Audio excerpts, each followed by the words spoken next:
ባያረግ ይሻላል። ቀን ሰራተኛው ያንን ከሚያደርግና የባሰ ሌላ አደጋ ውስጥ ከሚገባ የአሁኑ ትውልድ ምን ማለት ጀምሯል? እባክህ እኔ ቤት መቼም አላገኝም፣ ስለዚህ መኪና ልግዛ። በኮንትራክተርስ በኩል ሪሊ ብሬክዳውኑን ሰርቶ ትክክለኛ ዋጋ ይሄ ነው ብሎ ሰርቶ ሊያተርፍ ነው የሚመጣው። እያንዳንዱ የራሱን ስቴጅና ስርዓቱን ስንመሰርተው ክራይሲስ አንፈጥርም። ራይት ቲንግ እንሰራለን፣ እናቀዳለን ማለት ነው።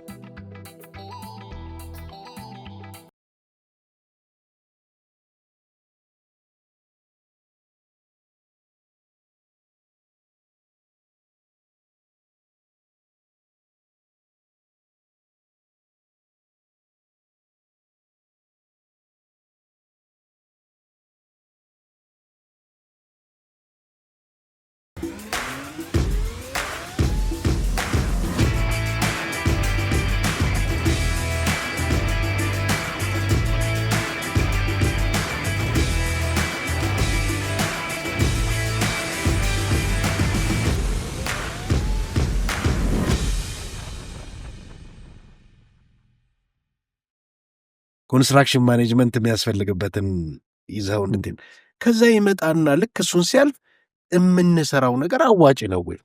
መቼም በዘለማድ ሁላችንም እንሰራ ነበር፣ ግን ያዋጣል አያዋጣ? ትልልቅ ሲሆን እንደውም ፕሪፊዚቢሊቲ እና ፊዚቢሊቲ ስቴጅ ይላል። ይሄ የአዋጭነት ጥናት ፊዚቢሊቲ የምንለው ጥናት ሁለተኛው ፕሮሰስ። ሶስተኛው አዎ ያዋጣል፣ ስለዚህ እንዲህ አይነት ኮንስትራክሽን ኤሌመንቶች አሉት፣ እነሱን የምንሰራበት ፕላኒንግ ስቴጅ ይመጣል ማለት ነው። ሶስተኛው ከዛ ዲዛይን ይመጣል። ከዲዛይን በኋላ ደግሞ ወርክስ ይመጣል። አሁን እንግዲህ ወርክስን ነው ብዙ ሰው ኮንስትራክሽን ብሎ የሚረዳው which is wrong። ከዛ ከሰራችሁት በኋላ ማሳደግ ይመጣል። አፕግሬዲንግ የምትሉት ሪሃቢሊቴሽን፣ ሜንቴናንስ የምትሉት የፋሲሊቲ ማኔጅመንት ምናምን የምትሉት ነገሮች ይመጣሉ። እንደ ማንኛውም ሰው እንደሚያልፈው ሁሉ እሱም የደስ ሰርተፍኬቱ ያገኝበት ጊዜ ደግሞ ዲሞሊሽን ይበላል። ኢማጂን ነገ ዲሞሊሽ ለማድረግ አሁን እዚህ ብሔራዊ ቲያትር አካባቢ 30 ፎቅ ጎን ለጎን እንሰራለን።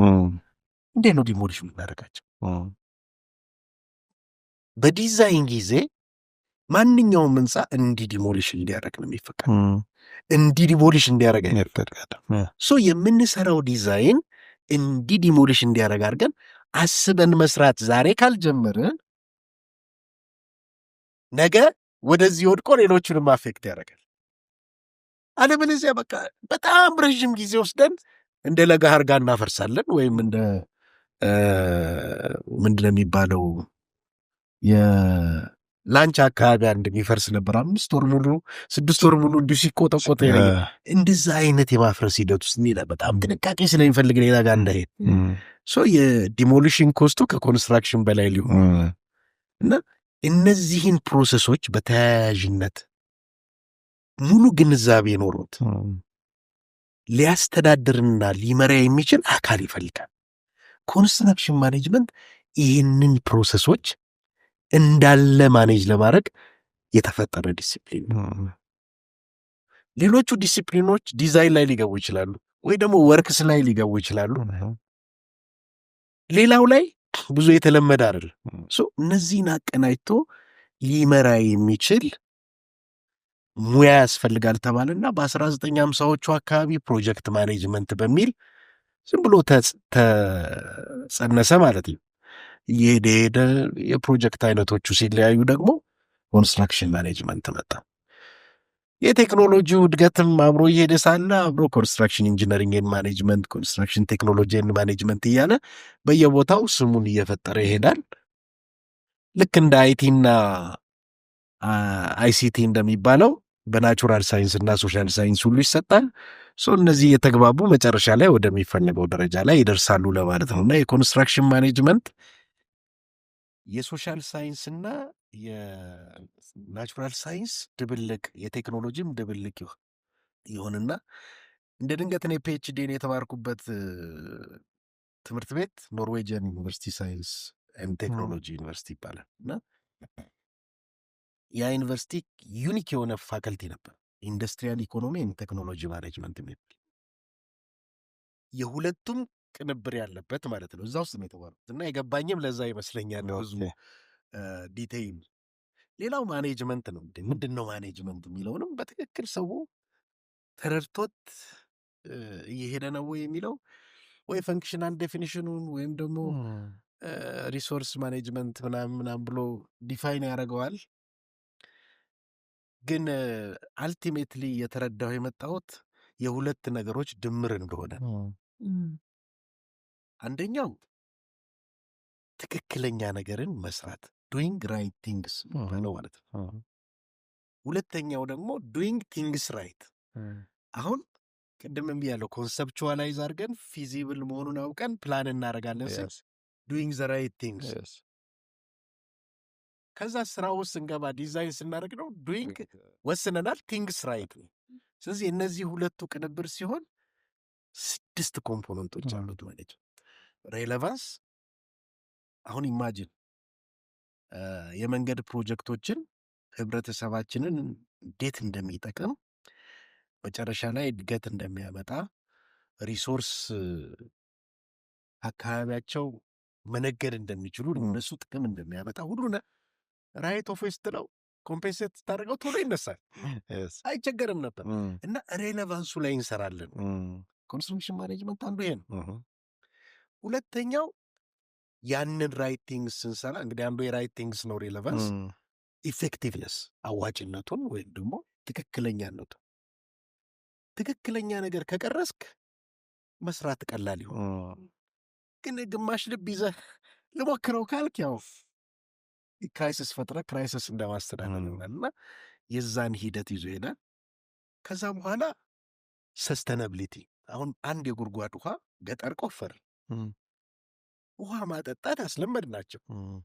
ፐምፑ ተበላሸ። እንደው ገጠር ላለው እንጂ ከተማ ውሃ እንዴት እንደሚቆረጥ የለመደውን ነገር ያጣና ተመልሶ ወደ ኩሬ ይሄዳል። ግን ሰስተናብሊቲን ብናስብ ፓምፕ ቢበላሽ ምን እናደርጋለን? ፓምፕ የሚጠግን እናሰለጥናለን። እዛ አካባቢ ስፔር ፓርት እዛ አካባቢ እንደ ፓርት ይኖራል። የሚንከባከብ የሆኑ ነገሮች ሲልት ምናምን ሲመጣ ቶሎ የሚያደርግ እያንዳንዷ ነገር ተቀናይታ እንደ ይሄ ራይቲንግስን የመስራት ስራ ሬሌቫንስ፣ ኢፌክቲቭነስ፣ ሰስተናብሊቲ ምንለው። ከዛ ደግሞ አለን ሀብት አለን ማቴሪያሉ ከውጭ ለማምጣት ፎሪን ከረንሲ ያለን ምናምን ስንል ኮሄረንሲ፣ ኮሄረንሱ ስታይም አሁን ራይት ይሄ ነገር እንዲሳካ ቀድመህ አዘገጃጅተህ መጀመር ማለት ኮንዱሲቭ ኢንቫይሮንመንት መፍጠር ማለት ነው። እና እነዚህ ነገሮችን አንድ ላይ አቀናጅተህ ስትሰራው ራይቲንግስ ሶ ኮንስትራክሽኑ በራይቲንግስ ማኔጅ እያደረኩ ከዛ ይመጣል ኤፊሽንሲ፣ ታይም፣ ኮስት፣ ኳሊቲ፣ ሴፍቲ ምናምን ስቴክሆልደር ሳትስፈል እነዚህ ስታወራ ኤፊሽንሲ ናቸው። አውትፑቱ ከኢንፑቱ እንዲበልጥ ነው የምትፈልግ። አሁን እኛ ኮንስትራክሽን ማኔጅመንት ነው ምንድን ነው ብላችሁ ስጠይቁ ሁሉ ሰው ታይም፣ ኮስት፣ የሚጻፈው በየቦታው ይቺ አንዷ ኮምፖነንት ከ6 እንግዲህ ሬሌቫንስ ብያለሁ፣ ኢፌክቲቭነስ ብያለሁ፣ ሰስተናብሊቲ ብያለሁ፣ ኮሄረንስ ብያለሁ፣ ኤፊሽንሲ ብያለሁ። ከዛ ደግሞ ኢቮልቭ ያደርጋል ፍላጎት፣ ኢምፓክት።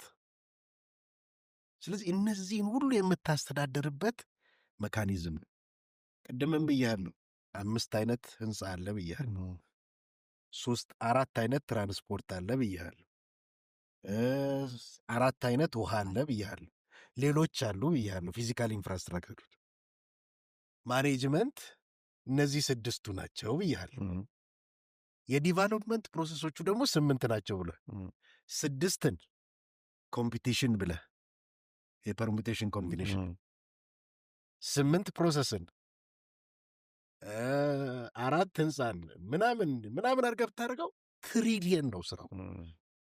ለኮንስትራክሽን ማኔጅመንት ባለሙያዎች ብዙ ስራ እንዳለ ገና እንዳልተነካና ያለንበት ደረጃ ጅማሩ እንደሆነ እና ይቺኑ ኤፊሽንሲ ላይ ብቻ የሚሄዱ እንደሆነ እና ብዙዎቹ ኮንትራት አስተዳደር ክሌም ምናምን እያሉ እንደሚያወሩ የምታዩት ነገር ነውና ያ በጣም ኢምንቷ ነገር ነች፣ ገና መጀመሯ ነውና በጣም ሰፊ ብዙ መስራት የሚጠበቅብን። ለዚህም ነው የብዙ ነገሮች ችግር ስናወራ ቶሎ ብለን ኮንስትራክሽን ማኔጅመንት የምንለው። ተንትነ ነው ግን ሩት ኮዙን አናወጣም።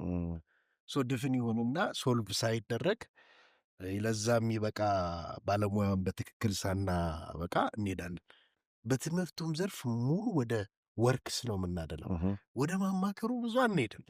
ከዚህ በላይ ላለው ገና አልሰራንም። እንግዲህ ኮንሰፕት ምናምን ላልኩ ወደ ታች ላለውማ ወደ ዲሞሊሽንግ ወደ አፕግሬዲንግ ሪሃቢሊቴሽን ገና ነን። ስለዚህ ኮንስትራክሽን በጣም ሰፊ ነው። ለሶስተኛ ዓለም ሀገር ደግሞ የእድገት ምንጭ ነው እና እንግዲህ ወይ ኤአይ ገላግለን እንደሆነ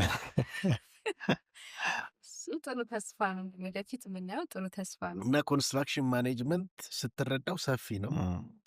ብዙ ሰብ ቶፒኮች የሚወጡበት ነው። ብዙ የማስተርስ ፕሮግራም ማስተናገድ የሚችል ሙያ ነው ለማለት በጣም ማለት እስከ ዛሬ በብዙ ዓመት ከቆየሁበት ውስጥ እኔ ሞስትሊ ማኔጅመንት ወይም የኮንሳልቲንጉ ላይ ነው ብዙ ጊዜ የሰራሁትና በጣም ለየት ያለ ገለጻና በጣም ሰፊ ማለት አይቸው ማላቀው አይነት ፐርስፔክቲቭ ነው። which is አሁን ያለ ነው መሀሉ ላይ ነው እየቦካን ያለ ነው እንደማለት ነው። በቃ ልክ ይሄ ዲዛይን እና ልክ ይሄ በቃ ብቻ መገንባትና እሱን ኮንትሮል የማድረግ ስራው በቃ እዛች ጋር ነን ያለን። እዚህ አይደለ ገንቢ ፖድካስት ያላችሁ። ስለዚህ ስም መቀየር ይኖርብናል፣ ሁሉንም ያካተተው። በጣም ጥሩ እይታ ነው።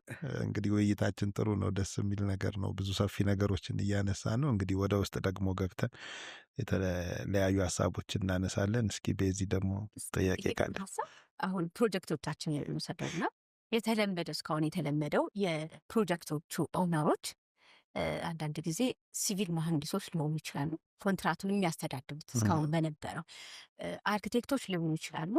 አሁን ነው ፕሮጀክት ማስተዳደርን ፕሮጀክት ማኔጅመንት ባለሙያ መሰጠት የጀመረው እና እሱ ላይ አሁን ያለው የኛ ሀገር እየሄድንበት ያለው መንገድ ምን ያህል ያዋጣ አንዱ ፕሮጀክት አሁን የወጡ ህጎችም ኮዶች ላይም የፕሮጀክቱ ኦነር ማን ይሁን ማን አይሁን የሚል ጭቅጭቆችም እየተነሱ ነው እና ይሄንን ሁሉ መሰረታዊ እውቀቶች የሚጠይቅ ፕሮፌሽን ነው።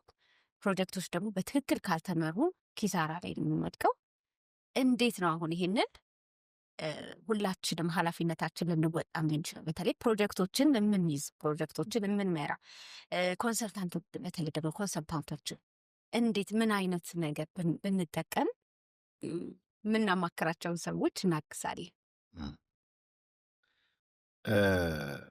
እንግዲህ ኢቮሉሽኑ ጊዜም ነው ጊዜን ችግርን የሚፈታው እና ሁለት ነገሮች አሉ። አንድ ፍላጎታል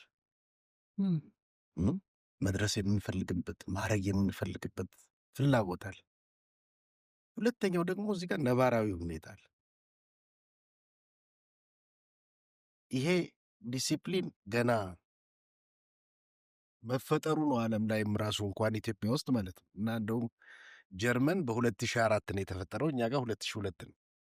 ቀድመናል ወይስ ልክ ነን የሚለው ሁሉንም ነገር ታየዋለህ። እና ግን ጥሩ ደረጃ ደርሷል እየሄደ ያለበት። ዲሲፕሊን ደግሞ በልምድ አዋላጅ እንደሚያዋልድ ሰው ከዛ በኋላ ደግሞ ክሊኒክ፣ ሆስፒታል እያለን ሄደናል አለ። ልክ እንደዛ የሚያድግ ኢቮልቭ የሚያደርግ ሲስተም አለ። የኔ እምነት የነበረ ፕሮፌሽናል ያንን ነገር ሲያስተዳድር ያለ እየሄደ የነበረ ያስፈልጋሉ፣ መቀጠል አለባቸው። ምክንያቱም ሂደትን ማቋረጥ ትክክል አይደለም ብዬ ስለማምን ኢቮልቭ ነው ማድረግ ያለበት። ሁለተኛ አንድ ነገር በአንድ ባለሙያ መመራት ወይም ደግሞ መሰራት አለባት ብዬ ማለት። ይሄንንም የሚያስንቅ ባለሙያ ሊመጣ ይችላል፣ ወይም ቴክኖሎጂ ሊመጣ ይችላል። ነገር አብረን ነው የምንሰራው የሚል እሳቤ ነው ያለኝ እና እንዴት አብረን እንስራ የሚለውን መርህ የአሰራር ስርዓት መፍጠር ነው የሚፈልገው። አሁን ወደ እንግዲህ 2006 ነው የመጀመሪያው የተመረቀው የኮንስትራክሽን ማኔጅመንት ባለሙያ። አሁን 2025 ደርሷል እና 19 ዓመት አካባቢ የደረሰ ኢቮልቭ አድርጓል የተወሰነ ደረጃ። ግን ፎከሱ ቅድም እንዳላችሁት ዲዛይን እና ወርክስ ላይ ነው። ያውም ዲዛይኑን ማኔጅ የማድረግ እንጂ ዲዛይኑን የመስራትም አይደለም። በእንትኑም ስለሌለው ሙሉነት ስለሌለው በዛም ኢንፕሪንሲፕል የኔ እምነት ያለውን እያሳደግ ነው በመርህና በሲስተም የሁላችንም ስራ እንደየሙያችን ኤቢሊቲውን ትክክል እያደረግን እያስቀመጥን፣ ነገር ግን ደግሞ ነባራዊ ሁኔታ የማይፈቅድልንም ሳንደፍር ሌላ ክራይሲስ እንዳንፈጠር ኢቮሉሽኑን እያስኬድ ነው እያለን ስለሆነ ያ ሂደት እያደገ ሲሄድ በራሱ መንገድ ይሄዳል። ትልቁ ችግር ባለሙያዎቹ ይሄ እኔ ነው ይሄ እኔ ነው የሚል ጽንፍ ነገር ይዘው እርስ በርሳቸው የሚወስዱት ነገር ትክክል አይመስለኝም። እኔ ሊድ ማድረግ አለብኝ፣ እኔ እንደዚህ ማድረግ አለብኝ፣ እሱም የሚሰራ አይመስለኝም። ፕሮጀክት 3 ነገር ይፈልጋል። አንድ ምንድን ነው የፕሮጀክት ማኔጀሩ እና የፕሮጀክት ቲም ሜምበሩ ሮል የሚለውን በትክክል ዲፋይን። ፕሮጀክት ማኔጀር እኮ ሰክሲድ የሚያደርገው ፕሮጀክት ቲም ሜምበሩ ሲሰራ ነው። ስለዚህ የፕሮጀክት ማኔጀሩ ሮል መሆን ያለበት ዌቨር ሂዝ ማለት ነው ኮንዲሲቭ ኢንቫይሮንመንት ለቲሙ መፍጠር ከ75%፣ ከዛ ሞኒተር ማድረግ ነው፣ ዲሬል ሲያረግ ዳይሬክት ማድረግ። ከዛ ውጪ ትልቁ ስራውን ትቶ የአለቃ ባህሪ ይዞ እነሱን እየገመገመ አንተነ ስተቱ እያለ የሚሄድ ከሆነ በቃ ዋጋ የለውም። ይህ አመለካከት የትም ቦታ አይሰራም። ፕሮጀክትን ሰክሲድ ለማድረግ ከፈለግን አንዱ ይሄ ነው። ስለዚህ ሮላችንን በደንብ አውቀን እኔ ሰክሲድ እንዳረግ ለእነሱ ኮንዲሲቭ ኢንቫይሮንመንት ፋሲሊቴተር፣ ኮሚኒኬተር፣ ሊንኮኝ ማገልገሌ መስራት መቻል አለብን። አንድ ፕሮጀክት ማኔጀር ከ90% በላይ ፋሲሊቴሽን እና ኮሚኒኬሽን ነው። ይህንን ካልሰራ ምንም በቃ ስራ እየሰራ አይደለም። እሱ ሴፍ ሄቨን ተቀምጦ እነሱን እየኮንነ የሚኖር ሰው ነው አለ። ይህ ስህተት። የአለቃ ምንዝር ምናምን የሚባለው ነገር ፕሮጀክት ላይ በጣም መጠንቀቅ ይፈልጋል። ለዚህ ነው ሰርቫንት ሊደር የምንለው። ሰርቫንት ሊደር መሆን አለበት የምንለው ለዚህ ነው። ስለዚህ እሱ አንዱ ይሹ። ሁለተኛው ቲሙ ደግሞ ኮላቦሬቲቭ መሆን አለበት። ያን ኮላቦሬሽን በሂደት ማሳደግ። እንግዲህ ብዙ አይነት ቲም ነው ያለው እዛ ውስጥ። ሊድ ማድረግ ፋሲሊቴተር እንደሆነ ካወቅሽው ምን የሚያስፈልግ ነገር አለ? ይሄ የሚባለው የሊደርሺፕ ኳሊቲ ነው። ያንን እየወሰደን ሁላችንም እያደገን መሄድ እንችላለን። እዛ ውስጥ ግን የሚገባውን ደግሞ አይና ቲ የሚባሉ ስፔሻሊቲስ አሉ። የሰፋ ያለው ጀነራሊስት፣ ስፔሲፊክ ያሉት ተቀናይተው እንዲሰሩ ማስቻል ነው። ሁለተኛ ኮላቦሬሽን። ሶስተኛው ያገባኛል የሚል አካልን በሙሉ ስቴክሆልደር ኢንጌጅ ማድረግ ነው። ይዟት አያገባህም ብሎ ማለት አያስፈልግም። ይህን ስናደረግ ቅድም ያልኳችሁ ሬሌቫንስ፣ ኤፌክቲቭነስ፣ ኤፊሽንሲ፣ ሰስተናብሊቲ የምትሉት እየጠራ ይሄዳል። ስቴክሆልደሩ በደንብ አብሮ እየተሳተፈ ሲሄድ አንድ ፕሮጀክት ፒኤችዲን ስሰራ እዛ ውስጥ ያለ ነው። እኔ የኮንስትራክሽን ባለሙያ ነኝ፣ አንዱ የሜዲካል ባለሙያ ነው፣ አንዱ የባዮ የኦሽን ውስጥ ያለ ምናምን ባዮ እንስሳቶች ፊሽ ምናምን እነሱን የሚያጠና ነው፣ አንዱ ሶሺዮሎጂስት ነው፣ አንዱ ማቴማቲሽያን ነው። ፕሮጀክት ተሰጠን። የተሰጠን ፕሮጀክት የዊንድ ኢነርጂ መስራት ክሬት ማድረግ ነው። በቃ የዊንድ ኢነርጂ ፕሮጀክት መቅረጽ ነው። ያም ፕሮጀክት ለመቅረጽ ከኦሽኑ ጋ ነው ከፍተኛ ዊንድ ያለውና እዛ ጋር ለመቅረጽ ነው ይፈልጉ። ዴንማርክ ዓለም አንደኛ ነች ዊንድ ኢነርጂ እና ከእሷ ወስደው ስካንዲኔቪያን ይሰራሉ። እና ያን ለመስራት ፊሸርማኖች አሉ እዛ ጋር። ሶሺዮሎጂው የፊሸርማኖቹን ችግር ያን ወይዝ በመፈጠር አሳዎቹ ይሄዳሉ። ስለዚህ አሳ ማምረት አይችሉም። የእነሱን ገቢ ይቀንሳል ምናምን። ማቴማቲሻኑ ምን ያህል እንደሚቀንስ በማቴማቲካል አናሊሲስ ኢኮኖሚስቱ፣ እኔ ስለ ኮንስትራክሽን ነው ማወራው። ይሄ ቲም እንዳለ ስናወራ ኢቱካስ ኦልሞስት 1 ሴሚስተር ማለት ነው ለመግባባት ቲሙን ፎርም አድርገን የሆነ ደረጃ ላይ ለመድረስ። እያንዳንዱ የሚያወራው የተለያየ ነው። ይሄ ነው ስቴክሆልደር ኢንጌጅመንት እና እያንዳንዱን አስቦ የመስራት ሂደት ራይት ቲንግ ዲፋይን ታደርጊያለሽ። ቲንግስ ራይት ሰራልሽ ይኖን ያመጣል እና ይሄ አሁን የምንሰራበት መንገድ ባለቤት መጀመሪያ ደረጃ የኮንስትራክሽን ባለሙያዎች ሳያሳትፍ ፕሮጀክት ይይዝ የትኛው የመንግስት ስለዚህ ምን ታደርጊያለሽ? ዴስ ሰርተፊኬትሽን ትጀምሪያለሽ ማለት ነው። ክራይሲስ ታደርጊያለሽ።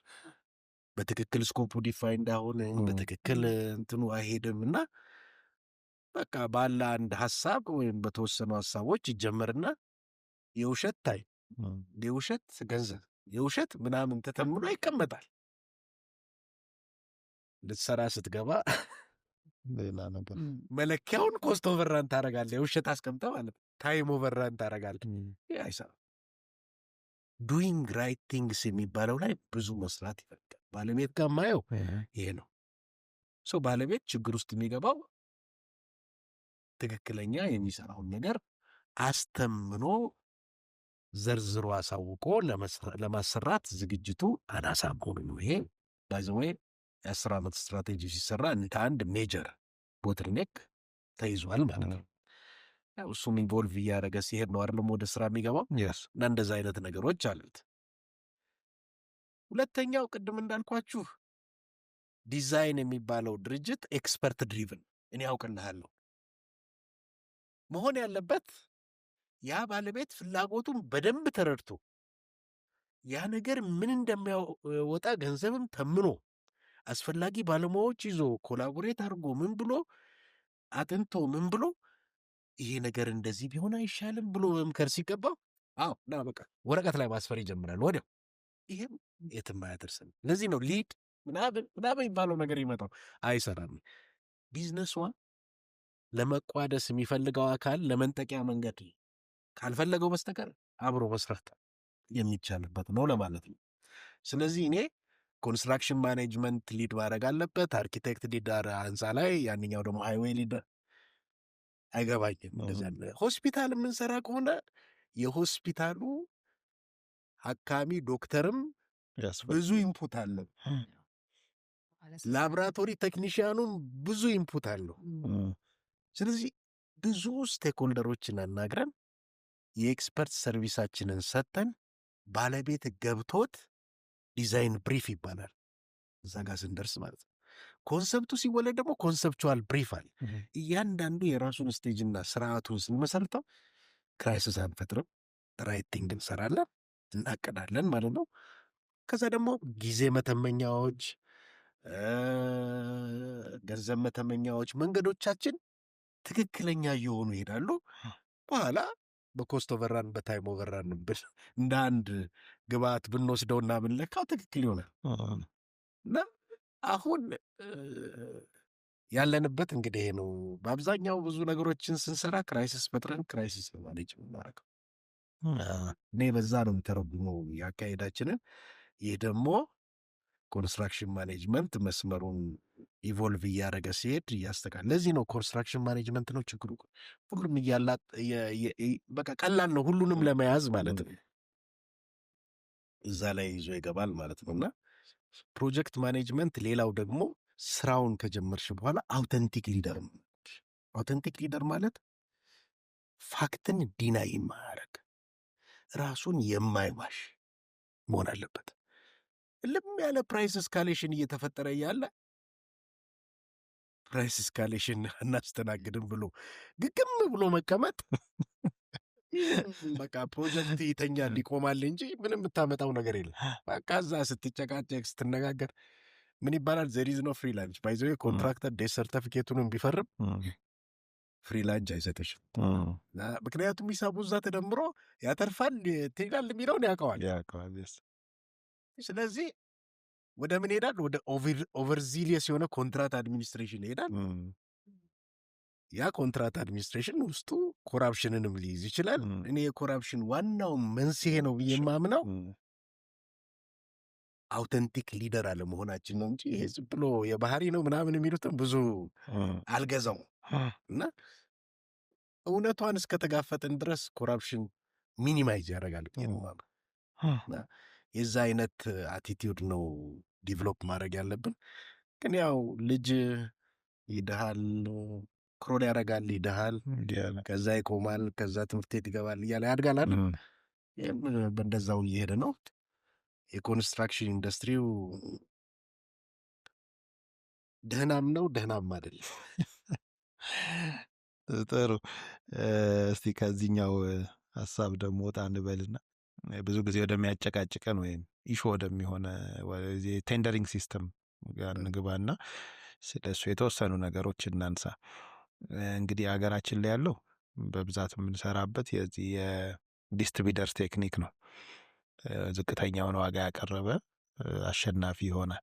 ከዛው ጋር ተያይዞ እስቲ ስለ ኤስቲሜሽንም ኮስት ኤስቲሜሽን አንድ ፕሮጀክት ኤስቲሜት ተደርጎ ሪል ኤስቲሜት በተደረገው ኮስት ሊሰራ የሚመጣ ተቋራጭ በኮንትራክተርስ በኩል ሪሊ ብሬክዳውኑን ሰርቶ ትክክለኛ ዋጋ ይሄ ነው ብሎ ሰርቶ ሊያተርፍ ነው የሚመጣው፣ ሊከስር አይደለም። ሰው እንደ ነጋዴ ነው። ያንን ነገር ምን ያክል አስቦት ይመጣሉ። ሁለተኛ ህጉ ጋርም ሳነሳ ይሄ የግዢ መንገዱ ዘዴው ላይ ሳነሳ ያው አብዛኛውን ጊዜ እሱ እንከተላለን። የተለያዩ አይነት መንገዶች ሊኖሩ ይችላሉ፣ ግን ብዙ ጊዜ አጨቃጫቂ እሱ ስለሆነ በፊት ላይ አይ ዶንት ኖ ኤግዛክት እንትኑን ባላስታውስም ፕላስ ኦር ማይነስ 20 አይነት ከኢንጂነሪንግ ኤስቲሜሽን ስሌቶች ተሰልተው አሸናፊዎችን የምንመርጥበት መንገድ ደግሞ ነበረ። ሪሰንትሊ ደግሞ እኔ አጋጣሚ የወርልድ ባንክ የቢዲንግ ሲስተሞች ላይ ፕራክቲስ አድርጌ ነበርና እዛ ጋር ደግሞ በጣም ሪላክስድ የሆነና በጣም ለየት ያሉ ቴክኒኮችን አይቻል። ለምሳሌ የኮንትራክተርን ግሬድ ዲፋይን አድርጎ አይነሳም። ደረጃ 1 2 3 የሚባል ነገር የለም። ጋይድ የሚያደርገው እንትኑ ሪኳየርመንቱን ዋቴቨር ተርኖቨር፣ ዋቴቨር ስፔሲፊክ ኤክስፒሪየንስ፣ ዋቴቨር ጀነራል ካሟላሽ አንድ ሙኝ ደረጃ 10 ከም ፓርቲሲፔት ተርኖቨሮችን ፋይናንሻል ሁኔታዎችን የሚያዩበት መንገድ ኢቫሉዌሽን ሲስተሙ ኦቨርኦል፣ ከዛ ደግሞ ከኢንጂነሪንግ ኤስቲሜሽኑ ጋር እንዴት ካልኩሌሽን ሰርተው ኬማፕ ያደርጋሉ ወደዛ። ይሄ ሊስት የሚለው ብቻ አይደለም ገቨርን የሚያደርገው የስ ፋይናንሻል ነው እነሱም የሚከተሉት ሜተድ። ግን እነዚህ ነገሮች አሉና እስቲ ዶክ ካስተዋልካቸው ብዙ ነገሮች ወደዚህኛው ብንመጣ ደግሞ ብለህ ሪኮመንድ ልታደርገው የምትችለው ነገር? እንግዲህ መሰረታዊ የሆኑ ነገሮችን ላንሳና ወደ እሱ ገባል። ምንድን ነው ቴንደሪንግ? ጨረታ ምንድን ነው? ጨረታ ምንድን ነው የሚያደርግልን የሚለውን ይዘን ስንነሳ ቅድም ጠቀስ አድርጌው በሌላ ጥያቄ አቋረጣችሁኝና ወደ ህግ ወሰዳችሁኝ ሳልጨርስ። ጨረታ አሁን ዓለም ላይ የተሻለ ካሉት መንገዶች ማለት ነው የተሻለ ሞኔተሪ ቫሊዩና ኤቲካል ፕሪንሲፕልን አዳምሮ ሊያሰራን የሚችል ሂደት ስለሆነ ነው እንጂ በራሱ ሙሉ አይደለም ጨረታ። አንድ ገጠመኝ ብነግራችሁ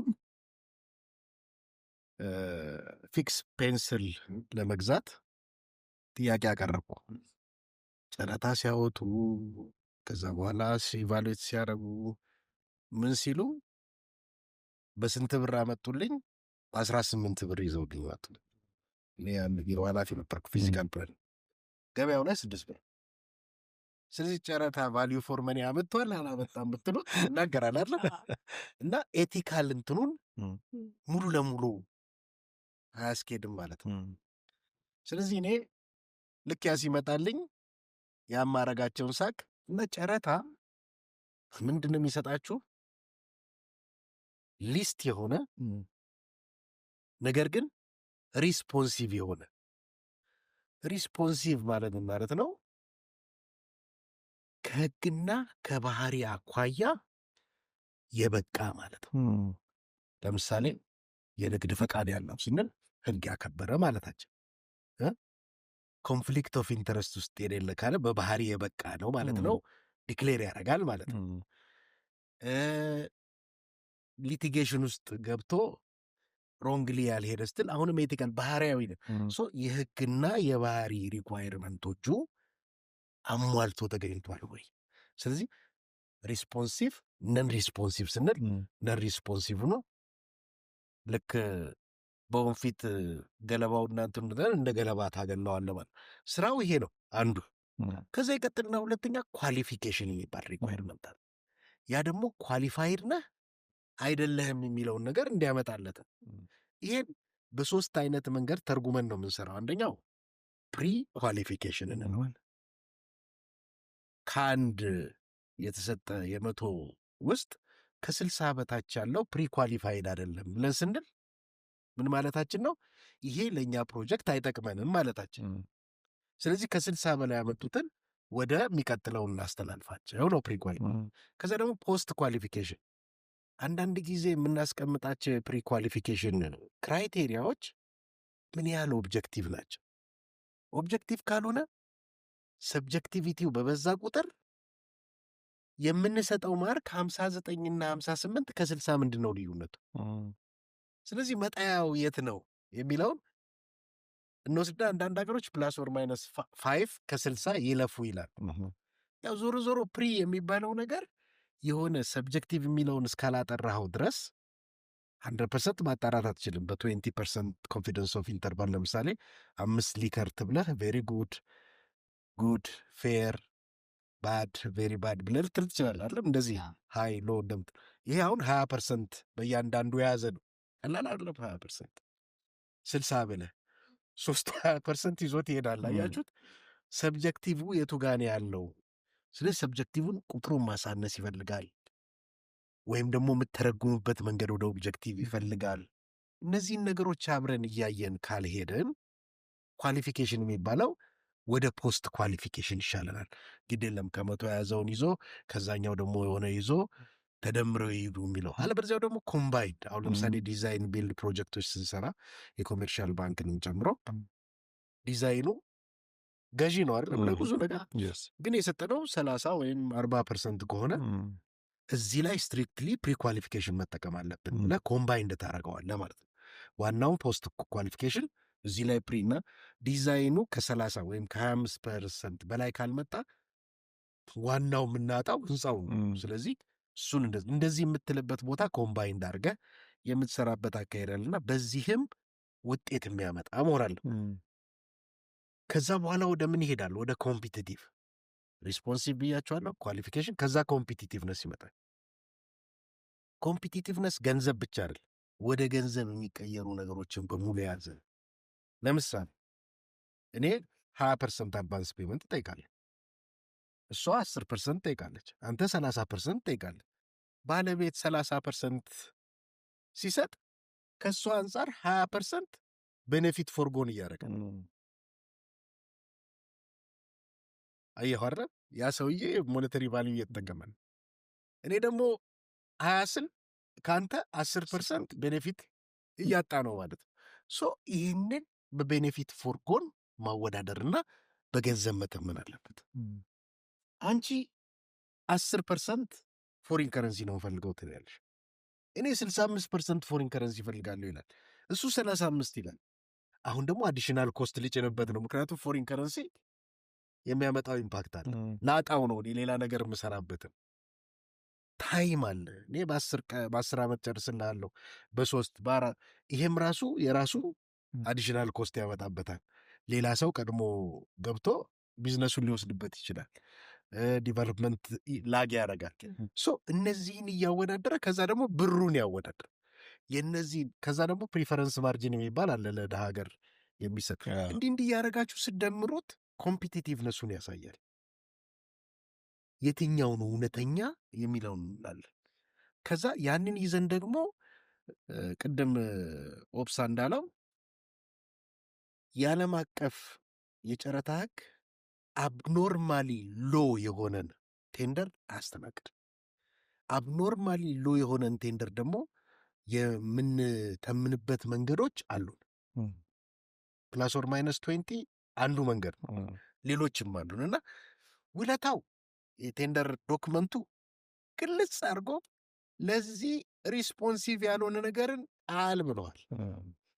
አንዱ አብኖርማሊ ሎ የሆነን ነገር እንድትጥል ነውና እዛ ድረስ ይሄዳል ለማለት ነው። እና የህግ አግባቡ የኮንዲሽን ኦፍ ኮንትራክቱ የምናምኑ ብዙ ችግር አለው ብዬ አልገምትም። ያጠቃቀማችን ላይ የአፈጻጸማችን ላይ ያለን መረዳትና መሄድ ነውና ሊስት ቢድም ሲሉ ይህንን እየሰራንም ነው አብረው ሊስት የሚሉትና እኔ ሊስት ቢድ ነው ብያለሁ። ሪስፖንሲቭ ሊስት የሆነ ግን ሪስፖንሲቭ ኳሊፋይድ ኮምፒቲቲቭ የሚሆነ የኮምፒቲቲቭ ፋይናንሻል ላይ ብቻ ስለሚያደላ ነው ብዙ ጊዜ ሊስት ለማለት የሚሞክሩትና ይህንን ሂደት ይፈልጋልና ይህንን ተከትለን በትክክል ከሰራን እና ስናወጣ ሪኳየርመንቱን ኳሊፊኬሽኖቹን ኢቫሉዌሽን ክራይቴሪያዎቹን ኢቫሉዌት የሚያደርጉ ሰዎች ብስለት ያላቸው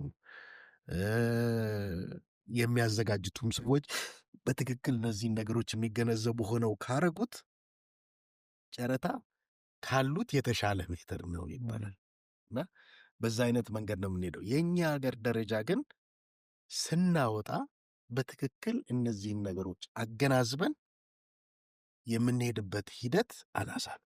በተለይ ሰብጀክቲቭ የሆኑ ነገሮች ሜቶዶሎጂ፣ ስኬጁል፣ ኦርጋናይዜሽን ስትራክቸር ምናምን እያልን የምንጽፋቸውን ነገሮች ያልሆነ ማርክን ሰጥና አላስፈላጊ ኢሹ ውስጥ እንገባለን እና እነዛ ማርኮች የሚይዙት ነጥብ ቀላል አይደለም እና ሰብጀክቲቭ የሆኑ ነገሮችን ሁላችንም በምንሰጥበት እንደ ልምዳችን እንደ አረዳዳችን እንደ ሌሎች ነገሮች ስለሚሆን ችግር ውስጥ እንገባለን ማለት ነው እና ይሄ አንዱ መታየት የሚገባው ነገር ነው እንደ ጀነራል ብዬ። አሁን የምናስተናግዳቸው ጨረታዎች በአብዛኛው አንተ ያልካቸው ችግሮች የሚያጋጥሟቸው ናቸው። አንድ ጨረታን ስንከፍት እንዴት በኢንጂነሪንግ ኢስቲሜት እና በተጫራቾቹ መካከል 100% ዲፍረንስ ይመጣል? እንዴት በዝቅተኛውና በትልቁ መካከል 100% ዲፍረንስ እንዲህ የምናይበት ጊዜ ነው። ይሄ በጣም በጣም በጣም አሳሳቢ። ቻይናዎች ጥሩ ይሰራሉ፣ ቶሎ ይሰራሉ፣ ግን ዋጋቸው 3 እጥፍ 2.7 እጥፍ። ባለቤት ግን ይሻለኛል ብሎ እየሰጠን እና ይሄ የሚያሳየን ምንድን ነው? ኮስትን በትክክል ዲተርምን የምናደርግበት መካኒዝም ገና ነን። የምንፈልገውን ነገር በምን ጊዜ መጨረስ እንደምንችል የራሳችንን ኮንቴክስትና ካፓቢሊቲ፣ የምናወጣው ጨረታ ጥራት፣ የምንጠቀመው የጨረታ ህጎች በቁስ መግዣ ህግ ጋር በጣም ኢንክላይን ያደረጉ መሆናቸው እንደዚህ አይነት ነገሮች መጥራት የሚገባቸውና መሰራት የሚገባቸው ነገሮች ናቸው። ብዙ ጊዜ ኢቫሉዌሽን ላይ ይሳተፋለሁ። የጨረታ ኢቫሉዌሽን ላይ ብዙ ቦታ ይጠሩኝና እሳተፋለሁ እና መጀመሪያ በቃ መከራዬን የማየው አብሬ ከምሰራቸውና ከባለቤቱ ጋር ይህ ቴንደር ዶክመንት እንዲህ አይነት ግድፈቶች አሉት፣ ይህን ግድፈት ይዘን መቀጠል ይሄን ያመጣብናል። ስለዚህ እንዲህ አድርገን እንየውና ያው ኮንትራክተሩ እንደሆነ የምታውቁት ነው። አማካሪውም ባይዞ ተመሳሳይ ነው፣ ገሎ የሚገባ ነው እና ብዙ አንብቦ ስለማሄድ እስቲ ግድ የለም የተጫረቱትን ሰዎች በዚህ አይነት ኢቫሉዌት ልናደርጋችሁ ነው ብንላቸው ምን ሪስፖንድ ያደርጋሉ ብዬ እሞክራለሁ። አድሚካውም የለም ቀጥሉ ነው የሚለው። ሲፈርሙ ዴት ሰርተፍኬት ነው፣ ሲወዳደሩ ዴት ሰርተፍኬት ነው እና አዝናለው ማለት ትክክለኛ የሆነ ነገር የለም። ተጫርቶ ምን ብሎ ደግሞ ከሄደ በኋላ እንዴት እንደሚሰማ አላውቅም። ሊሸነፍ ሲል ክስ ይዞ ኮሚኒኬሽኑም ከፋለ ይመጣና ይከሳል። እሱም ማስተዳደር ሌላው ይሹ ነው እና እኔ አንድ ጊዜ የፕራይቬት ኮንትራትን ባለስልጣኑ ጋር አቅርበው ባለስልጣኑ በመንግስት ኮንትራት ህግ እንዲያስተዳደሩ ጠይቋቸው መሀል ላይ ገብቼ ያስተካከሉት ነገር አለ እና የመረዳት የማወቅ ነገሩን በሙሉ በጥልቅነት አይቶ የመስራት ነገሮች ክፍተቶች ብዙ አሉብን። ኮፒ ፔስት ትልቁ በሽታ ነው፣ በጣም ትልቁ በሽታ ነው። የፕራይቬት ደግሞ ገና ምንም ስታንዳርድ የለንም። አንዳንዶቻችን ከውጭ ያሉትን እያየን አስተካክለን እናስገባለን እንጂ ቀላል አይደለም ማለት ነው። እሺ እንግዲህ ወደ ስፔሲፊክ ወደሆነ ጥያቄ ሊሄድ ስፔሲፊክ ወደ ኮንስትራክሽን ሴፍቲ ኮንስትራክሽን ሴፍቲ ኮንትራክቶቻችን በየጊዜው ብዙ ጊዜ የምንሰማቸው ነገሮች ናቸው። ገብተን ሴፍቲ ዋጋውን አላስገባንም፣ ስለዚህ የሴፍቲ ኢሹዎችን ማስተዳደር አንችልም፣ ኮንትራክተሩ ያንን አላስተዳድርም ይላል። ባለቤትም ለዛ ወጪ በጀት አያደርግም።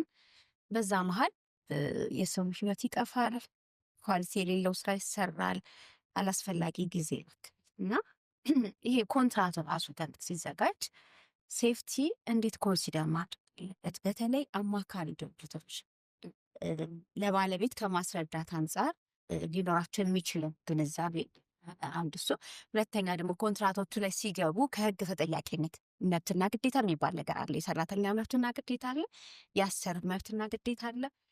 እንደገና ደግሞ የሀገር ሀብትን ሪሶርስን እዛ ጋር ደግሞ ግዴታዎች አሉና እሱን እነዚህ ኮንትራቶቻችን ላይ እንዴት ማየት ይኖርብን፣ እንዴት መታየት አለባቸው? ሳይንስ ማለት ኦፕቲማይዜሽን ማለት እንግዲህ የሳይንስ አሁን ሃይማኖትን ስንወስድ ሳያዩ የሚያምኑ ብፁዓን ናቸው። 10ቱን ቃላቶች ማክበር ማለት በቃ ትልቁ ስራችን እዚህ ውስጥ ነው የምንሄዳለው። ሳይንስ ደግሞ ፋክትን ይዞ ኦፕቲማይዝ ማድረግ ነው። አንድ ምሳሌ ልውሰድና ሪል ስቴቶች አለው። ለምሳሌ ሪል ስቴቶች ቤት ሰርተው መሸጥ ሊቶች ለመሸጥ መግዛት የሚችል አቅም ያለው ህብረተሰብ ይፈልጋል። አሁን ይሄንን አቅም የሚፈትን ዋጋ በሚሆንበት ጊዜ ሪል ስቴት ሰክሲድ አያደርግም። ፕሮጀክቶችም አዋጭ አይሆን ማለት በቃ ችግር ውስጥ እንገባለን ማለት ነው። የኛ ነባራዊ ቅድም የምንፈልገው ነገር አለ፣ የኛ ነባራዊ ሁኔታ አለ። አንድ ምሳሌ አንድ መምህር ሳይንስ ቴክኖሎጂ ሶሳይቲ ስማር የኢንተርናሽናል ኮርስ ነውና ፒኤችዲ ስማር ነው ያነሳችው ስለ ዲቨሎፒንግ ካንትሪስ ገጠር ህዝቡ ይሞታል በሕክምና እጦት እና ሄልት ሴንተር መስራት ያስፈልጋል። ከተማ ደግሞ ወጣቱ መዝናኛ የለው፣ ስለዚህ ይረብሻል፣ ሀገር ያጠፋል፣ ያልሆነ አኔቲካል ነገር ይሰራል። ለሱ መዝናኛ መስራት ያስፈልጋል፣ ማሳለፊያ ጊዜ ያስፈልጋል። ከነዚህ ሁለቱ ፕሮጀክቶች ብዙ ነገር አወዳድራችሁ በቅድሚያ መስራት ያለብን የትኛውን ነው ብላ ጥያቄ ታነሳለች እና ከባድ ኢሹ ይነሳል። ቅድም እንዳልኳችሁ እንግዲህ ሶሺዮሎጂስት አለ። እኔ የተማርኩበት የፒኤችዲ ክላስ ኮንስትራክሽን ሰው ብቻ የሚማርበት አይደለም እና ከእያንዳንዱ ያነሳል፣ ያንኛው ያነሳል፣ ማቴማቲካሉ አናሊዝ ያደርጋል።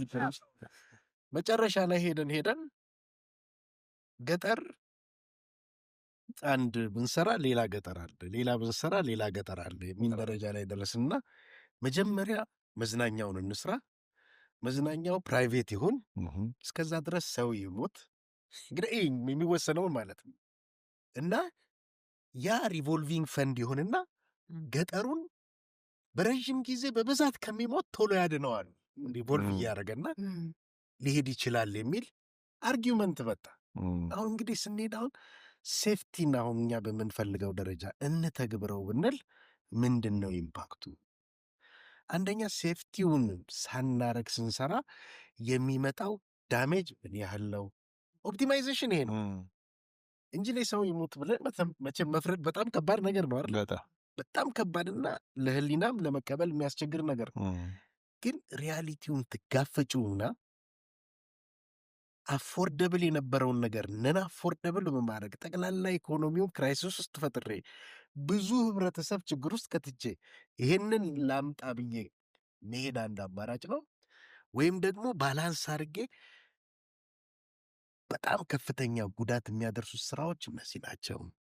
ለእነዚህ ቅድሚያ ልስጥና የእነዚህን ሴፍቲ አካሎች ላስተናግደው አፎርደብሊቲውን በጣም በማይጎዳ መልክ ብሎ አመዛዝኖ የኦፕቲማይዜሽን ስራ ሰርቶ ህጎቻችንንም በዛ አይነት መልክ ቀርጸን ስንሄድ ቅድም ልክ ኮንስትራክሽን ማኔጅመንት ኢቮልቭ ያደርጋል ምናምን እንደምለው ሴፍቲም አዲስ ግብአት ነው ለዚህ ሀገር እና በአንድ 100% ላይ አናደርሰው እና ኢቮሉሽኑን ጠብቆ እንዲሄድ አድርገን ከሄድ ነው ሰስተናብሊቲውን እያመጣ እንዴት እናደርገዋለን? እኛም አቅም እየፈጠርን እንሄዳለን። ሁለቱም ተመጋግበው የተሻለ ውጤት ለማምጣት ያስኬዱናል የሚል እምነት አለኝ በራሴ። የማየው ግን አንድ ባለሙያ ይቅርታ እንጂ ማለት አይደለም የሆነ ትምህርት ተምሮ ከውጭ ይመጣል። እንደውም አሁንም ምሳሌ ላምጣና ልክ ስቀጠር አንድ ጀርመናዊ፣ አንድ ቡልጋሪያዊ፣ አንድ ሃንጋሪያዊ እኛ ቢሮ ውስጥ ስትራክቸራል መሐንዲሶች አሉና አንድ ስትራክቸር ዲዛይን እንዳረግ ተሰጥቶኝ እየሰራው እና አለቃዬ ጀርመናዊው እና ከጀርመናዊው ጋር እየተነጋገርን እየሰራውኝ እያለሁ ያን ነገር ፕሬዘንት ማድረግ አለብን። በቃ ቢሮአችን የዛ አይነት ነገር ልምድ ነው። ሁልጊዜ ዓርብ ከሰዓት በሙሉ ሁላችንም ፕሬዘንት እናደርጋለን። በቃ ያስተምሩናል፣ እንጨቃጨቃለን ምናምን የሆነ ነገር ይዘን እንወጣለን። የሚቀጥለውም እንደዚሁ እና ሃንጋሪው ኢን ሃንጋሪ ማለት ጀመረ። ያንኛው ኢን ቡልጋሪያ ይላል፣ የኛው ኢን ጀርመኒ ይላል። የትኛውን እንቀበልና ፕሊዝ ካም ባክ ቱ ኢትዮጵያ አልኳቸው እና ደስ ብሎኝ እነሱን መልሼ የኔን የሰራሁትን አስረድቼ እንደዚህ ያው ኮዳችን ምናምን እያለን ሄድንና ስራውን ሰራን። ልክ እንደዛ እንትን ይፈልጋል እያንዳንዱ መጥቶ የኔ ካልሆነ ልክ አሁን አርባን ፕላኒንግን ሲገነጥሉና ሲፈጥሩት 4% አርባን በሌለባት ሀገር አርባን ፕላኒንግ ብለህ ስትጀምር ልጆቹን ስራ አጥ ነው የምታደርጋቸው። ከዛ ከሜካኒካል ወደ ኬሚካል ወደ ፉድ ወደ ምናምን ሲጀመር ራሱ 4% ኢንዱስትሪ አልነበረ እና ይሄ የምንድነው ኤክስፐርት ድሪቭን የሆኑ ወይም ደግሞ ኢንተረስት ድሪቭን የሆኑ ነገሮች ዌይድ መሆን አለባቸው። ሄልዝ እና ሴፍቲውንም አደራሽን እና ስትገፊው በልኩ እያረገን እንትኑን እየመዘንን ቢሄድ እኔ ጥሩ ነው ብዬ አምናለሁ። ምክንያቱም ያለ ኢቮሉሽን ዝም ብሎ ሰደን ቼንጅ የሚያመጣው ክራይሲስ ቀላል አይደለም እና አሁን ደግሞ የአሁኑ ትውልድ ምን ማለት ጀምሯል? እባክህ እኔ ቤት መቼም አላገኘም ስለዚህ መኪና ልግዛ ማለት ጀምሯል። በዚህ ነው ጠቅላላ የሚያወሩትና እዛ ደረጃ ልንደርስ አይገባም። እና ይህንን እንዴት እኔ አሁን ለአንድ ሰው ሀውስ እንዴት አፎርደብል አድርጌ ለማቅረብ እችላለሁ ብዙ ጊዜ አጥነዋል። መከራዬን ነው የማየው እና አንዳንድ ጊዜ እናደድና ምን እላለሁ ማን ነው እኛ ጭቃ ቤት ጥሩ አይደለም ያለን? በቃ በጭቃ ቤት እኮ እንደዚህ አይነት ቤት መስራት እንችላለን። በጭቃ ብሎክ እኮ 4 ፎቅ ተሰርቷል።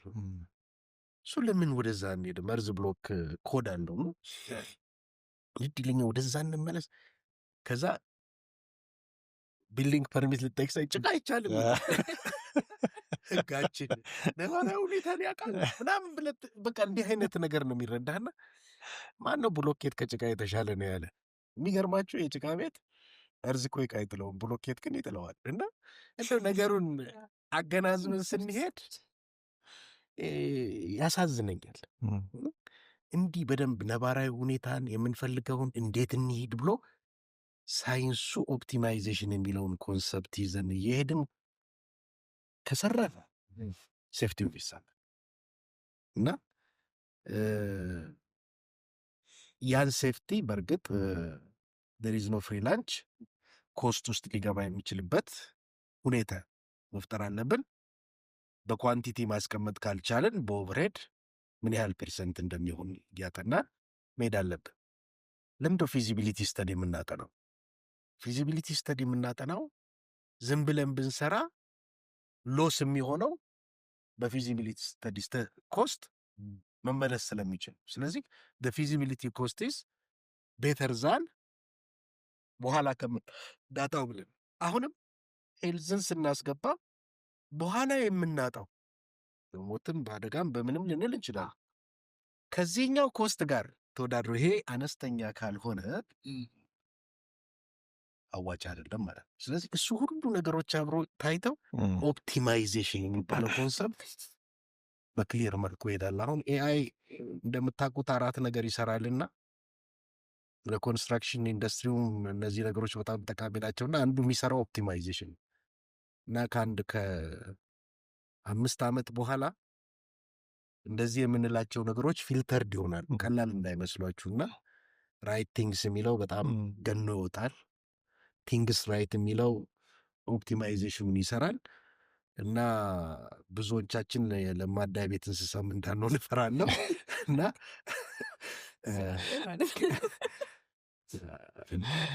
ቱሪስቲክ እንሆናለን እና በዛ አይነት ባህሪ የእኛን ይቀድመንና ኦፕቲማይዜሽኑ ሊድ ሊያደርገን ይችላል የሚል ግምት ይኖረኛል። ያ ባላንስ ያደርጋል የሚል እምነት አለኝ እና ሂደት ኢቮልቭ የማድረግ ሂደቱን ያመጣል የሚል ግምት አለኝ። ያው ይሄ የሴፍቲን ኢሹ ከኮስት ጋር ከታይም ጋር አብረን ኮንሲደር የምናደርገው ይሄንን ስናውቀው ነው የምናዘጋጀውን ኮንትራት ዋጋም ስናወጣለት ስንሰራው እያንዳንዱ አሁን ይሄ ፒፒ ማሟላቱ ምናምን አይደለም። አሁን ሴፍቲ የሚባለው ራሱ ማኔጅመንት ሲስተም እዛ ስራውን የሚያስተዳድሩ ሰዎች ያላቸው መናበብ ፕላናቸው እንዴት ነው ሴፍቲ ፕሮግራሚንግ ብለን አሁን እኛ ጣፏን ይዘን ሳይት ላይ የሴፍቲ እንትሮችን ሳይኖችን ማሳየት ምናምን እሱን ነው የምናየው። ግን ከሱ በላይ ነው። ከሱ በላይ ራሱ የምንሰራቸው ኮንትራቶች ሴፍ ኮንትራት ነው ወይ ያዘጋጀ ማለት ውጤቱ በኋላ እዳ ውስጥ የማይከት ቅድም ዶክተር እንዳሉት ዴይ ሰርቲፊኬታችን እየፈረምን የምንሄድበት እንደዛ እንዳይሆን ሴፍቲን ኮንሲደር አድርገን ኮንትራቶቻችን ስንዘጋጁ እዛ ጋር መታሰብ አለበት። ፕላን መሰራት አለበት። ቀድሞ አንድ ፕሮጀክት ሲነደፍ እዛ ፕሮጀክት ላይ ምን አይነት ነገሮች ሊመጡ ይችላሉ? የሴፍቲ ኢሹዎች ውሃ እናገኛለን፣ መብራት አለው፣ አክሰሰሪዎቹ ምንድን ናቸው የሚሉትን በደንብ መታየት ከዛ ኋላ ወደ ኮንትራት ወደ ወረቀት መሄድ ያለበት እና ሴፍቲን አሁን እኔም እያየሁት እንደ ቲፎዞ በሚመስል መልክ ከተማው ላይ ይታያል። ግን ሳንሰራቸው የዘለልናቸው ስቴፖች አሉ። እሱ ላይ አሁን እንደ ኮንሰልታንት አሁን ሴፍቲ ለብቻ እናማክራለን። ኮንትራታችሁ ላይ ይሄንን ማስገቡት ይጋራል። ሌሎቹን ኮንሰልታንቶች ሴፍቲን እንደ አንድ ኢሹ አስበውት መግባት አለበት የሚል የኔ የሀሳብ አለኝ። ይሄንን ዶክተር ከእርሶም የወሰድኩት ነገር ዶክመንቶች ሲዘጋጁ ሴፍቲ ዋጋ ለእያንዳንዱ ዩኒት ማይስ ማውጣት አስፈላጊም ላያስፈልግም ይችላል። ምክንያቱም ታች ኮንትራክተር አርገው ብትለው አያረገውም። ኢቭን ይገዛና የፒፒ እቃዎቹ ኳሊቲያቸውን አያልጠበቁ ናቸው። ባያረግ ይሻላል። ቀን ሰራተኛው ያንን ከሚያደርግና የባሰ ሌላ አደጋ ውስጥ ከሚገባ ባያረግ ይሻላል። የሚያስፈልገዎች አሉና ኮንትራታችን ላይ እንትን ሴፍቲን በሌላ መንገድ እንየው ነው የኔ ሀሳብ።